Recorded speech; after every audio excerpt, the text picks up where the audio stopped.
So, this in here is fruit scraps. Now, it doesn't have to be just fruit scraps. It could be any food scraps in general.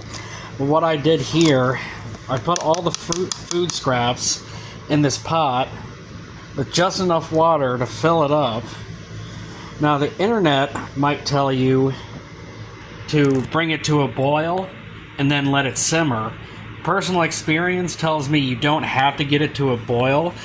You just have to get the water hot and then turn off the heat. That's what I do. That's my preference. Then pull it off the stove a little bit so it has a tiny amount of time to cool down, which normally it won't.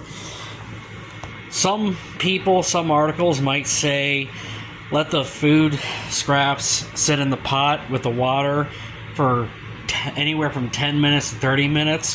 What I noticed is that the longer you let it sit, the more nutrients gets pulled out of the food scraps.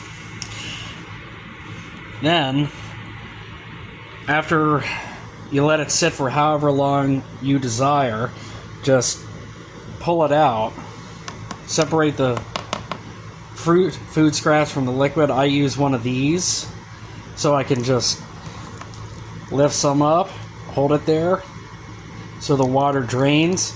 Then I just put the food scraps in any container, and then from there, if you want to, you can put it in a compost pile, a vermicomposter, toss it out, whatever you want to do. And then over here I got some liquid plant food that I had already made before. Now I'm putting them, I have some in these bottles here, plastic bottles, because I want to freeze them over the winter. But one thing you need to keep in mind is with liquid plant food, you always want to dilute it with water.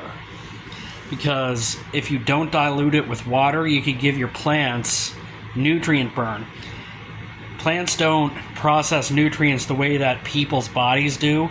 Basically, if you don't dilute it, that's giving the plants so much water or so many nutrients at once that they don't know how to handle it, and that could cause root rot, could cause nutrient burn. Usually shows up as yellowing or browning leaves. But anyway, that's just a quick rundown.